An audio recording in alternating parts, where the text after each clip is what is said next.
Assalamu alaikum students. My name is Asad Khan and today we will talk about physics. ये basic सा class है और इसमें हम बुनियादी चीज़ें पढ़ेंगे। मतलब हम इसमें पढ़ेंगे कि फ़िज़िक्स है क्या। हम इसमें फ़िज़िक्स की डिफिनेशन करेंगे। इसमें इंट्रोडक्शन में सिर्फ हम बताएंगे कि फ़िज़िक्स से हम पढ़ते क्या है असल में बेसिकली।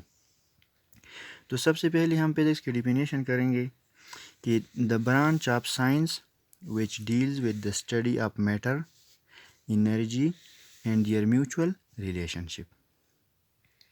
असल में हम फिज़िक्स में पढ़ते क्या है, इसमें हम मैटर, एनर्जी, इन दो चीज़ों को पढ़ते हैं फिज़िक्स में। और फिर हम इन दोनों का जो आपस में ताल्लुक़ है ये भी हम पढ़ते हैं। ठीक है, तो फिज़िक्स में हम क्या कहते हैं कि the branch of science which deals with the study of matter, energy and there mutual relationship. मतलब मादा क्या है, एनर्जी क्या है और इन दोनों का आपस में ताल्लुक़ क्या है। फिज़िक्स में हम असल में ये पढ़ते हैं। ठीक है, अब हम आते हैं कैरेक्टर ऑफ फिज़िक्स की तरफ। मतलब फ़िज़िक्स की जो असल कैरेक्टर्स है वो क्या है। असल में फ़िज़िक्स की दो मेन कैरेक्टर्स है, एक है मैटर और दूसरा है एनर्जी। ठीक है, हम असल में इन दो चीज़ों को फिज़िक्स में पढ़ते हैं कि मैटर क्या है, एनर्जी क्या है और इन दोनों का आपस में ताल्लुक़ क्या है। तो फर्स्ट ऑफ ऑल हम आते हैं मैटर की तरफ। इसको हम उर्दू में मादा भी कहते हैं कि मादा क्या है। तो हम कहते हैं कि हर वो चीज़ जो जगह गिरती है और इसका कोई मास हो, इसको हम क्या कहते हैं, मैटर कहते हैं। तो इंग्लिश में हम इस तरह कहेंगे कि anything which occupy space and having mass. ठीक है, हर वो चीज़ जो जगह गिरती हो और उसका कोई मास हो, इसको हम क्या कहेंगे, मैटर कहेंगे, मादा कहेंगे।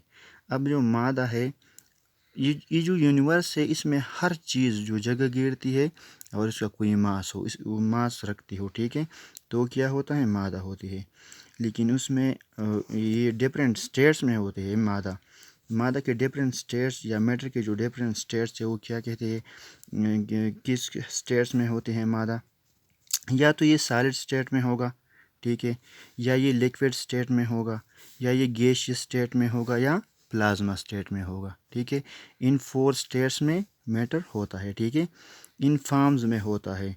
तो हम कहेंगे कि जो मैटर के जो स्टेट्स है वो क्या कितने हैं, 4 है, solid state, liquid, gaseous state और प्लाज्मा स्टेट। ठीक है, अब इसका जो यूनिट है, मतलब मीटर की जो हम मेजरमेंट करते हैं, कौन सी यूनिट में करेंगे, या तो किलोग्राम में करेंगे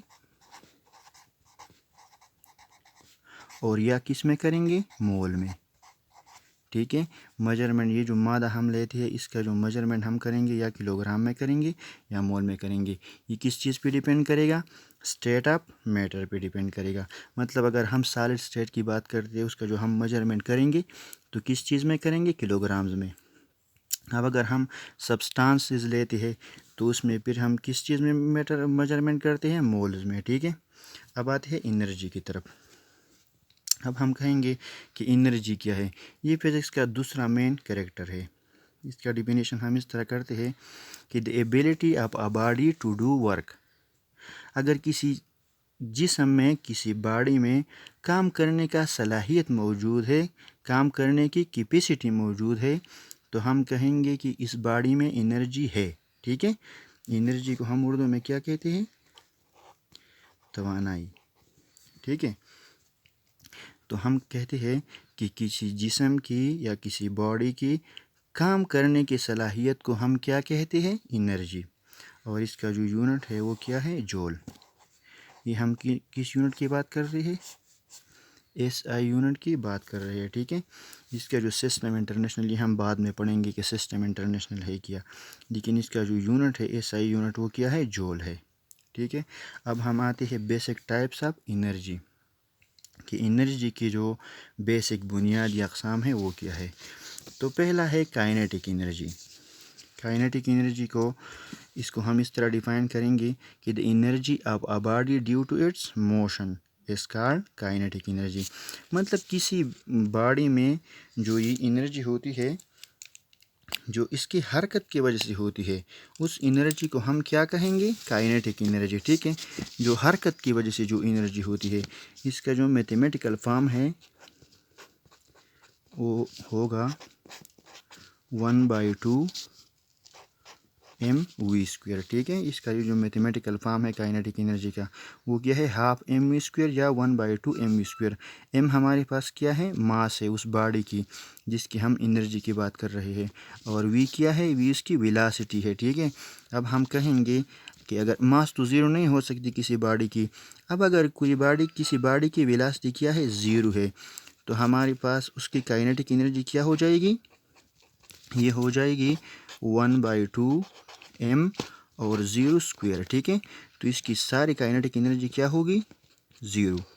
मतलब अगर कोई बॉडी हरकत में ही नहीं है तो उसकी काइनेटिक एनर्जी क्या होगी? ज़ीरो होगी, उसकी काइनेटिक एनर्जी नहीं होगी। ठीक है, तो हम कहेंगे कि अगर किसी बॉडी की जो एनर्जी उसकी हरकत की वजह से जो एनर्जी होती है, तो उसको हम क्या कहेंगे? Kinetic energy.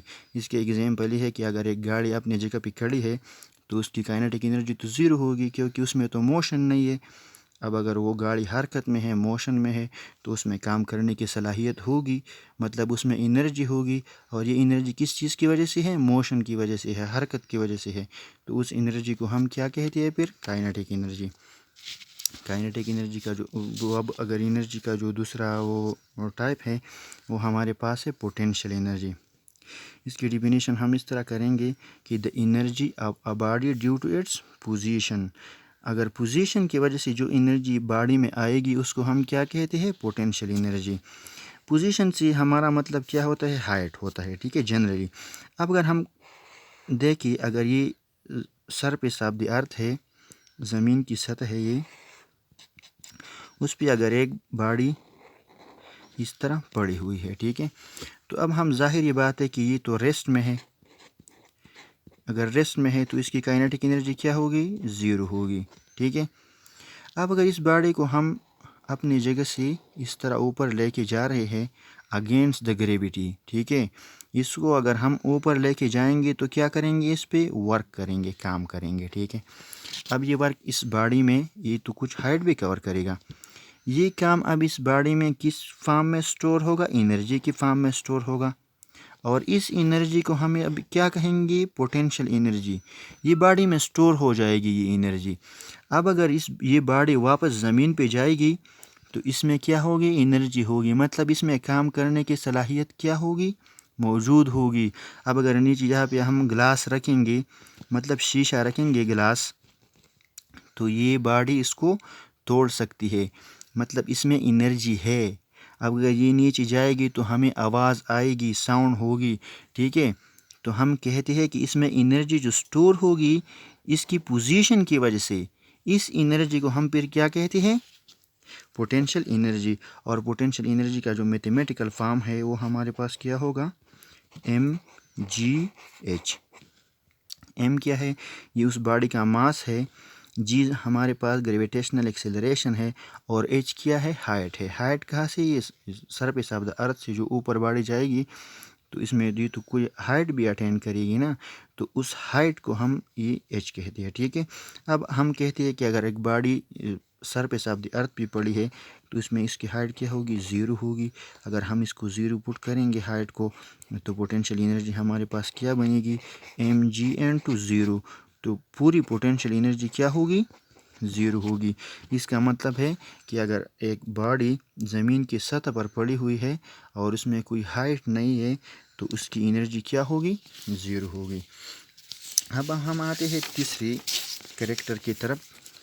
मतलब हम कहते हैं क्या कि physics is the branch of science which deals with the study of matter, energy and there mutual relationship. तो हम इन दोनों का म्यूचुअल रिलेशनशिप स्टडी करेंगे। ठीक है, कि इन दोनों का म्यूचुअल रिलेशनशिप क्या है।